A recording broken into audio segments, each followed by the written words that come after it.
பாரத நாடு முழுக்க 4 கருத்துக்கள்ல தான் இயங்குது. இந்தியாவே இயங்குறது ஒரு 4 வார்த்தை தான். தர்ம, அர்த்த, காம, மோக்ஷ. இதுதான் இந்தியா. இந்தியாவை புரிஞ்சுக்கணும்னா இந்த இந்த சதுர்வித புருஷார்த்தங்கள்னு சொல்லுவோம். சதுர் புருஷார்த்தங்கள். இதை புரிந்து கொண்டால்தான் இந்த தேசத்தை புரிஞ்சுக்க முடியும். தர்ம, அர்த்த, காம, மோக்ஷ. தமிழ்ல சொன்னா அறம், பொருள், இன்பம், வீடு. அதுல திருக்குறள்ல 3 மாத்திரம் சொல்லியிருக்கு. வீடு வந்து சொல்லல. இந்த 3 பின்பற்றினா வீடு பேரு கிடைக்கும்னு அர்த்தம். அதை தனியா சொல்ல வேண்டாம் அப்படின்றக்காக அவர் சொல்லவில்லை. இப்ப நமக்கு நிறைய நாம கன்ஃபியூஸ் பண்ணிக்கிற ஒரு விஷயம் வந்து தர்மம்னா என்ன, அறம்னா என்ன, தமிழ்ல அறம்னா என்ன. இந்த குழப்பம் நமக்கு மாத்திரம் வரவில்லை. காலங்காலமா இந்த நாட்டுல நிறைய சிந்தனை பண்றவங்களுக்கு, மகான்களுக்கு, நாமெல்லாம் பார்த்து வியக்கிற பல ஆளுமைகளுக்கெல்லாம் தர்மம்னா என்னன்னு குழப்பம் வந்திருக்கு. பாகவதத்துல இந்த உலகத்திலேயே தர்மத்தை பத்தி ரொம்ப நன்றாக தெரிந்தவர்கள் 12 பேர் தான் அப்படின்னு பட்டியலிடுறாரு பாகவதம் எழுதும் போது. அதுக்கப்புறம் பட்டியல் இல்லை. அதுல சேர்ந்தா இப்ப நீங்க எல்லாம் கூட பல பேர் அதுல இருப்பீங்க. பாகவத புராணம் எழுதும் போது 12 பேரை பட்டியலிடுறாரு. அதுல முக்கியமா பாகவத புராணத்துல சொல்றது பீஷ்மர் அப்படின்னு சொல்றாங்க. பீஷ்மர் தான் தர்மத்தை பத்தி ரொம்ப நல்லா தெரிஞ்சவர். ஆனால் நீங்க மகாபாரதம் வாசிச்சீங்கன்னா பீஷ்மருக்கே நிறைய தர்மத்துல குழப்பம் வரும். இந்த குருச்சேத்திர யுத்தம் எல்லாம் முடிஞ்சதுக்கு அப்புறம் நீங்க மகாபாரதத்துல அனுசாசனிக் பர்வதம்னு இருக்கு. அந்த அனுசாசன பர்வதம்னா என்னன்னா, நாம ஒரு விஷயத்தை தொடர்ந்து செய்து அதுல நாம பலன் பெற்ற பிறகு இது சமுதாயத்திற்கு உதவும் அப்படின்னு நினைச்சு மற்றவங்களுக்கு நாம எடுத்து சொல்றதுதான் அனுசாசனம்னு பேர். இப்ப நான் தினசரி யோகா பண்றவனா இருக்கணும், யோகாசனம் பண்றவனா இருக்கணும். அப்படி பல மாதங்களோ வருஷங்களோ நான் அதை பண்ணி நான் பலன் பெற்றிருக்கணும். அதுக்கப்புறம் அதை யோகா பண்ணுங்க நல்லதுன்னு நான் உங்களுக்கு சொல்லி கொடுத்தா அது அனுசாசனம். யோகா பத்தி புத்தகம் மாத்திரம் வாசிச்சுட்டு நான் எந்த பயிற்சியும் பண்ணாம நான் வந்து யோகா எவ்வளவு நல்லது தெரியுமான்னு நான் பேசினா அது அனுசாசனம் இல்லை, அது எம்டி டாக். இப்ப அனுசாசனம்னாலே அதுல ஒரு விஷயத்தில் நம்பிக்கை வைத்து அதை பயிற்சி செய்து அதுல பலன் பெற்று அதை சொல்லுகிறது தான் அனுசாசனம். அப்படி அந்த அனுசாசன பருவம் முழுக்க அப்படிப்பட்ட ஆளுமைகள் தான் அதுல வர்றாங்க. அதுல ஒரு 6 முக்கியமான கேள்விகள் எழுப்புறாரு விஷ்ணு. எந்த தெய்வம் நாங்கெல்லாம் கும்பிடணும், எந்த வழியில போனா எங்களுக்கெல்லாம் கதி மோட்சம் கிடைக்கும், இந்த உலகத்துல தர்மத்தை பத்தின குழப்பம் இருக்கு, அதை எப்படி சரி செய்யறது, இப்படி பல கேள்விகள். அதுல முக்கியமா 6 கேள்வி. அந்த 6 கேள்விக்கும் பதிலளிக்கும்படியாக உருவானதுதான் விஷ்ணு சகஸ்ரநாமம் அப்படின்னு சொல்றாங்க. விஷ்ணு சகஸ்ரநாமத்தை எழுதியது யார்? எழுதினது யாரு? வேதவியாசர் தான். பகவத்கீதை எழுதினது யாரு? வேதவியாசர் தான். கீதை எழுதுனது கிருஷ்ண பரமாத்மா இல்ல, கீதையை சொன்னது கிருஷ்ண பரமாத்மா. எழுதுனது யாரு? எல்லாமே ரைட்டிங்ல கொடுத்து வந்தது வியாசர் தான். இந்து தர்மம் யாராவது ஒரு தனி நபருக்கு கட்டுப்பட்டிருக்கு, கடமைப்பட்டிருக்குன்னா வேதவியாசருக்கு நாம் அதிகமா கடமைப்பட்டிருக்கோம். அவர் இல்லைன்னா இன்னைக்கு இந்து தர்மத்துல கீதை இல்லை, புராணங்கள் இல்லை, உபனிஷத்துக்கான விளக்கங்கள் இல்லை, நிறைய சூத்திரங்கள் தோத்திரங்கள்லாம் இல்லை. எல்லாம் எழுதினவர் வேதவியாசர். இந்த வேதவியாசருடைய அம்மா யார் தெரியுமா? வேதவியாசர் யாருக்கு மகனா பிறந்தவர்? அவர் ஏதோ ரொம்ப ஆச்சார அனுஷ்டானமான பிராமண குலத்துல இருந்து பிறந்தவர் இல்லை. அவங்க அம்மா பேரு மச்சகந்தி. மச்சம்னா மீன்.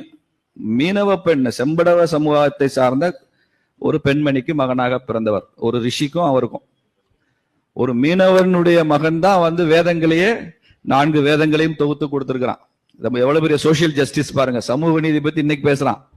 ஏதோ அந்த மாடல் இந்த மாடல் நாங்க தான் சமூக நீதி அப்படின்னு பேசுறான். உண்மையான சமூக நீதி இந்துத்துவத்துல தான் இருக்கு, இந்து தர்மத்துல தான் இருக்கு, சனாதனத்துல தான் இருக்கு.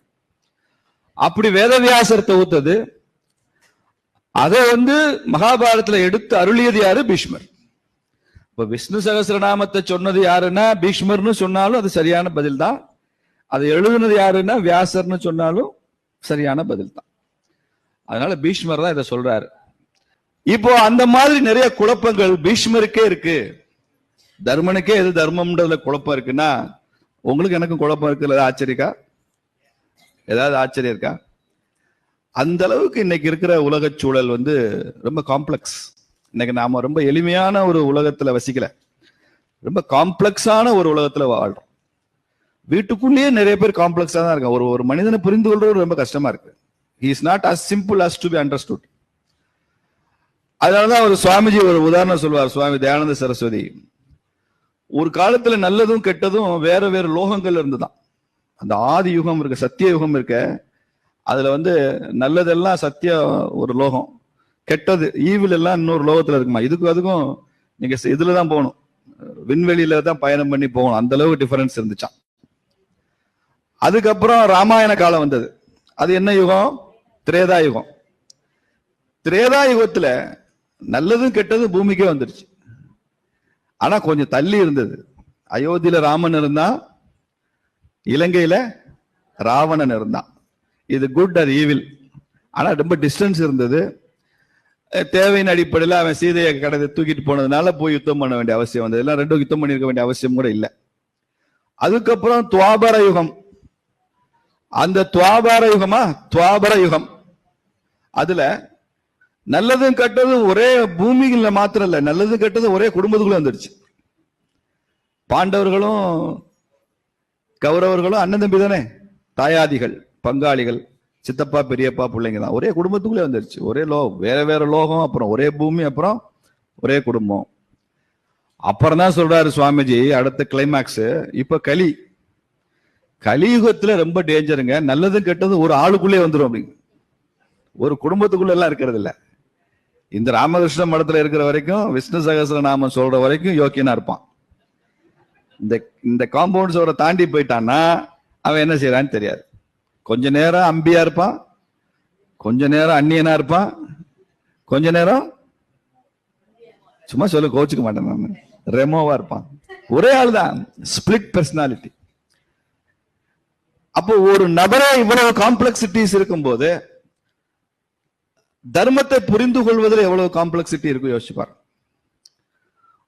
அதனால சில பெரியவங்க எல்லாம் தர்மத்தை எப்படி புரிஞ்சுக்கணுங்கிறதுக்கு எளிமையான ஒரு உதாரணம் சொல்றாங்க. இப்போ இந்த காலத்துக்கு ஏற்ற மாதிரி தர்மம்னா என்ன அப்படின்னா, dharma is one which unites, one which holds and one which sustains அப்படின்னு சொல்றாங்க. இதுதான் தர்மம். சிம்பிளா புரிஞ்சுக்கோ. ஏன்னா இன்னைக்கு தர்மத்தை பத்தி சொல்றதுக்கு பீஷ்மர் இல்ல, தர்மர் இல்ல, நம்ம கூடயே வாழ்கிற பாத்திரங்கள், கதாபாத்திரங்கள்லாம் யாரும் இல்லை. அதனால இதை எளிமையா புரிஞ்சுக்கோ.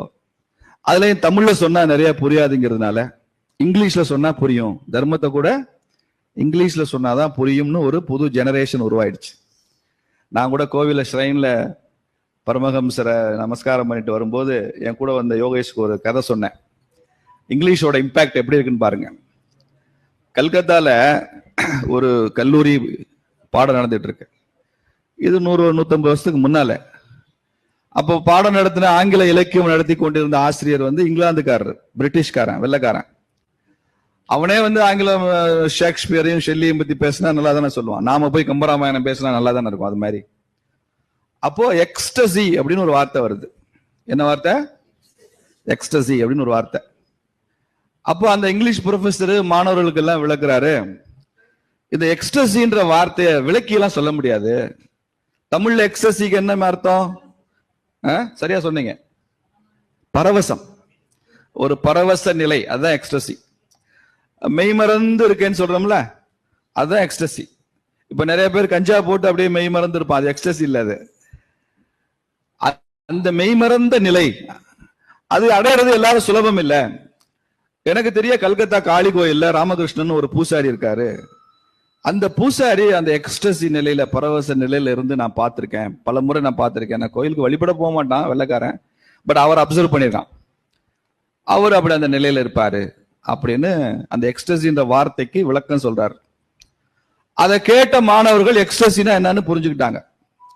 ஆனால் அதை கேட்ட மாணவர்கள்ல ஒரே ஒருத்த மாத்திரம் இந்த வார்த்தைக்கு அர்த்தம் புரிஞ்சால் மாத்திரம் போதாது, அப்படி அந்த எக்ஸ்டசி நிலையில் இருக்கிறவன் நானும் போய் பார்க்கணும். இவ்வளவு சிலாகித்து சொல்றாரு, அவர் வெள்ளக்காரரே சொல்றாரு, லண்டன்ல இருந்து வந்தவர் சொல்றாரு, நம்ம கல்கத்தால இருந்து போய் பார்க்கலன்னா எப்படின்ட்டு அந்த பரவச நிலையில இருக்கிற ராமகிருஷ்ணரை பார்க்கறதுக்காக ஒரு கல்லூரி மாணவன் எக்ஸ்டசின்னா என்னன்னு தெரிஞ்சுக்கிறதுக்காக போறான்.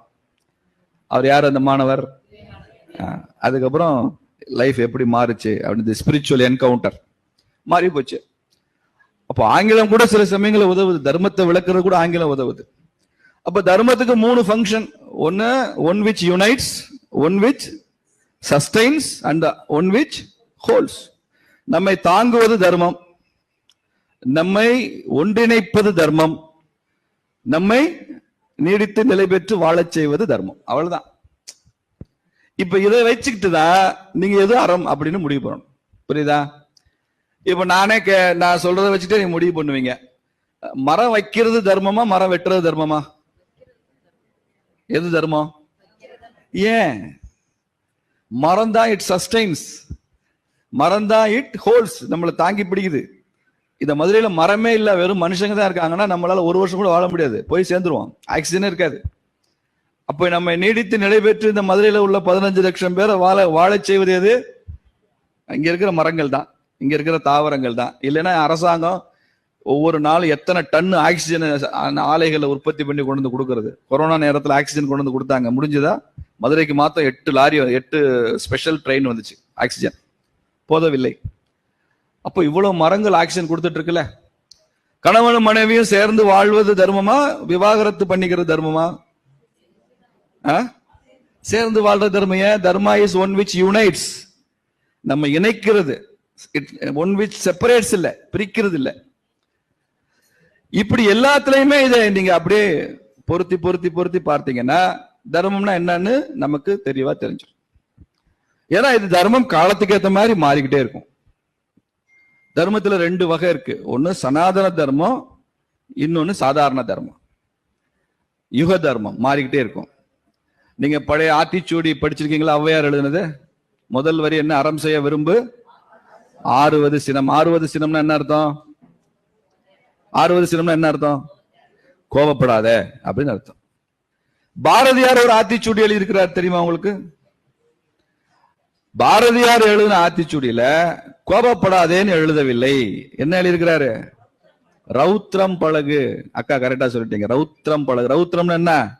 கோபப்படு. அப்ப ஔவையார் என்னடா ஆறுவது சினம்னு கோபப்படாத என்னாரு, பாரதியார் என்ன ரௌத்ரம் பழகுன்னு சொல்லியிருக்கிறாரு. ரெண்டு ஒண்ணுக்கு ஒண்ணு கான்ட்ரடிக்டரியா? இல்ல. ஔவையார் சொன்ன காலம் வேற, பாரதியார் சொன்ன காலம் வேற. ஔவையார் சொன்ன காலத்துல அதியமானும் பாண்டிய மன்னர்களும் சோழ மன்னர்களும் ராஜராஜ சோழன் மாதிரி இருக்கிறவங்களும் ஆட்சி பண்ணிருக்கலாம். நம்ம மன்னன், நம்ம தர்மம், நம்ம அறங்கள். அன்னைக்கு நீ அமைதியா சாத்வீக வாழ்க்கை வாழ்ந்தா போதும். பாரதியார் சொன்ன காலத்துல யாரு ஆட்சி பண்ணாங்க? வெள்ளக்காரன். அதுக்கு முன்னால முகல்ஸ், வெளிநாட்டுல இருந்து வந்து படையெடுத்து வந்தவன். கண்ணு முன்னால எல்லாமே நாம கட்டி காப்பாற்றி எல்லாமே அழிந்து கொண்டிருக்கு. அப்ப நான் ஆறுவது சினம்னு ஔவை சொல்லிட்டா கோவப்பட மாட்டேன்னு உட்கார்ந்து இருந்தா உன்ன மாதிரி முட்டாள் யாரும் இல்ல, கோவப்படு. ஊன் மிக விரும்பேல், இது சொன்னது யாரு? மீதூன் விரும்பேல், இது சொன்னது யாரு? ஔவையார். ஆத்திச்சூடியில வரும் மீதூன் விரும்பேல்னா ரொம்ப சாப்பிடாதன்னு அர்த்தம். பாரதியார் என்ன சொல்றாரு? ஊன் மிக விரும்பு, நல்லா சாப்பிடு, நிறைய சாப்பிடு. புரியுதா உங்களுக்கு ரெண்டுக்கு வித்தியாசம்? அப்போ இது ஔவை சொன்னது அந்த காலத்து தர்மம், பாரதியார் சொன்னது தேவைக்கேற்ற இந்த காலகட்டத்துக்கு ஏற்ற தர்மம். நீங்க ராமாயணம் வாசிச்சிருப்பீங்க, வாசிக்காட்டி கூட நான் சொல்கிற இந்த சம்பவம் கேள்விப்பட்டிருப்பீங்க. ராவணன் நிராயுதபாணியா நிக்கிறான் கடைசியில யுத்தத்துல. ராமன் என்ன சொல்றாரு? நிராயுதபாணியா இருந்த ராவணனை பார்த்து என்ன சொல்றாரு? இன்று போய் நாளை வா. ஏன்னா நம்ம இந்து தர்மத்துல ஹிந்து வார் எத்திக்ஸ்னு ஒண்ணு இருக்கு. உலகத்துல வார் எத்திக்ஸ்ன்றத பத்தி பேச ஆரம்பிச்சே 150 வருஷம் தான் ஆகுது. இப்பதான் பேசுறாங்க. 150 வருஷத்துக்கு முன்னால தான் வார் எத்திக்ஸ், யுத்த தர்மம்னா என்னன்னு பேச ஆரம்பிச்சுக்கிறாங்க. அதுல இந்த ஒரு 50-60 வருஷமா தான் சீரியஸா அதை ஃபாலோ பண்ணணும் அப்படின்னு சர்வதேச நாடுகள் சொல்றாங்க. ஆனா நமக்கு டைம்ஸ் இம்மெமோரியல், நினைவுக்கு எட்டாத காலத்துல இருந்து யுத்த தர்மத்தை பின்பற்றோம். ராத்திரியில யுத்தம் விட மாட்டோம் இல்லையா? யுத்தத்துல வயசானவங்களை தாக்க மாட்டோம், குழந்தைகளை தாக்க மாட்டோம், பெண்களை தாக்க மாட்டோம். ஒருத்தங்கிட்ட வெப்பனே இல்ல, நிராயுதபாணியா இருக்கான், அவனை தாக்க மாட்டோம். நீயும் கத்தி எடுத்துட்டு வா, நானும் எடுத்துட்டு வரேன், ஒண்டி கொண்டி, அப்படிதான் சொல்லுவோம். அதனால ராவணன் நிராயுதபாணி ஆயிட்டான். அப்ப அவனை கொல்லலாமா? ராமன் அவன் மேல அம்பு விடலாமா? விடக்கூடாது. அதனால என்ன சொல்றாரு? இன்று போய் நாளை வா. இது ராமாயணத்துல. ராமன் யாரு? விஷ்ணுவோட எத்தனாவது அவதாரம்? 8வது அவதாரம். அடுத்து மகாபாரதம் வருது. அதுல கண்ணன் வரானா, டிரைவர். கண்ணன் எத்தனாவது அவதாரம்? 9வது அவதாரம். ரெண்டுமே சேம் ஆரிஜின், ரெண்டு பேரும் விஷ்ணுகிட்ட இருந்து வந்தவங்க தான். இப்போ கர்ணன் நிராயுதபாணியா இருக்கான் மகாபாரதத்துல. அது அந்த பக்கமா திரும்பி அந்த தேர் சக்கரம் பள்ளத்துல விழுந்து விட்டது, அதை குனிந்து தூக்கிட்டு இருக்கான். யாரு? கர்ணன். இப்போ கிருஷ்ணர் சொல்றான், அர்ஜுனா, கர்ணன்ட்ட ஒரு ஆயுதம் இல்ல, முதுக காமிச்சு நிக்குது, அவன் பெரிய வீரன், இந்த பக்கம் திரும்பினான்னா கஷ்டம். இப்ப அந்த பக்கம் திரும்பி அவன் தேரை தூக்கிட்டு இருக்கும் போது அவனை அடிச்சு காலி பண்ணு அப்படின்னு யார் சொல்றா? கிருஷ்ணர் சொல்றார். ராமன் என்ன சொன்னா? இன்று போய் நாளை வா, அவங்கிட்ட ஆயுதம் இல்ல. கிருஷ்ணன் என்ன சொன்னா? இப்பவே அடிச்சு காலி பண்ணு, அவங்கிட்ட ஆயுதம் இல்ல. கொஞ்சம் குழப்பமா இருக்குல்ல, கான்ட்ரடிக்ஷன். ஏன் அப்படி? ராமன் செஞ்சது கரெக்டா, கிருஷ்ணர் செஞ்சது கரெக்டா? இத கர்ணனே கேக்குறான். முதுகுல அடி வாங்கினதுக்கு அப்புறம், உடம்பெல்லாம் அம்பு தொலைச்சதுக்கு அப்புறம் கர்ணன் கேக்குறான், இதெல்லாம் நியாயமா? நீ எவ்வளவு பெரிய தர்மவான்னு நினைச்சிட்டு இருக்கோம், நீ அப்படிலாம் பண்ண மாட்டேன்னு அந்த பக்கம் திரும்பி தேர தூக்குறேன், நீ இப்படி அடிச்சு கள்ளத்தனம் பண்ணலாமா? இது தர்மமா? இது நியாயமா? அப்படின்னு கேக்குறான். இதுதான் போர், போர் தர்மமா? அப்போ கிருஷ்ணர் சொல்றாரு, தர்மத்தை பத்தி நீ பேசாத, அதை பேசுற தகுதி உனக்கு இல்லை. தர்மத்தை நான் யாரிடம் பயன்படுத்துவேன், தர்மத்தின்படி நான் எங்க நடந்துக்குவேன் அப்படின்னா, என் எதிராளியும் தர்மத்தின்படி நடந்து கொண்டால்தான் அது பொருந்தும். புரியுதா? எதிராளியும் தர்மத்தின்படி இருந்தா தான் அது பொருந்தும். ராமன் மனைவிய சீதைய ராவணை தூக்கிட்டு போன அசோகவனத்துல சிறை வச்சான். ஆனா அவளை ஏதாவது தொந்தரவு பண்ணானா? அவளை அவமானப்படுத்தினானா? அவளை ஹார்ம் பண்ணானா? ஹர்ட் பண்ணானா? இல்ல. மிரட்டுறான். ராமன்லாம் உனக்கு பொருத்தமானவன் இல்ல, நீ என்னைய கல்யாணம் பண்ணிக்கொண்டான், நீ சரி சொல்லாட்டி உன்னை என்ன பண்ணுவேன் தெரியுமா? கொலை பண்ணுவேன் அப்படிங்கிறான் ராவண. ஆனாலும் சீதை மேல விரல் கூட படல, அவளை அவமானப்படுத்தணும்னு நினைக்கல. அசோகவனத்துல சிறைதான் வச்சிருந்தான்.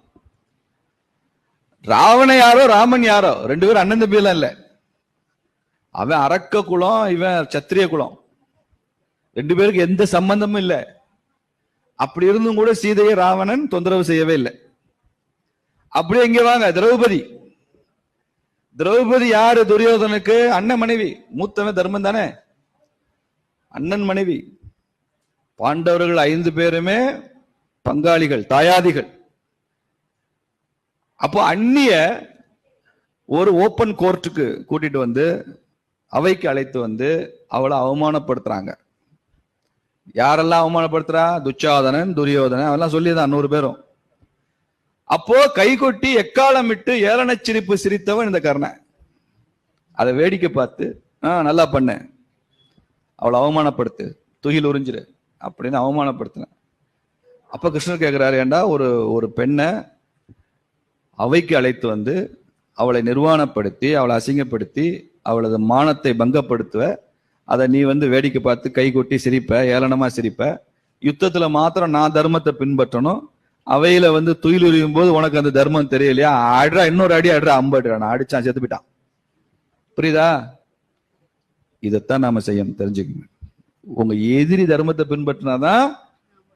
ஏன் இந்து மன்னர்கள் எல்லாம் முஸ்லீம் படைகள்கிட்ட தோத்தாங்க சொல்லுங்க? வெளிநாட்டுல எவ்வளவு படையெடுப்பு வந்ததுல நம்மகிட்ட வீரம் இருந்ததா இல்லையா?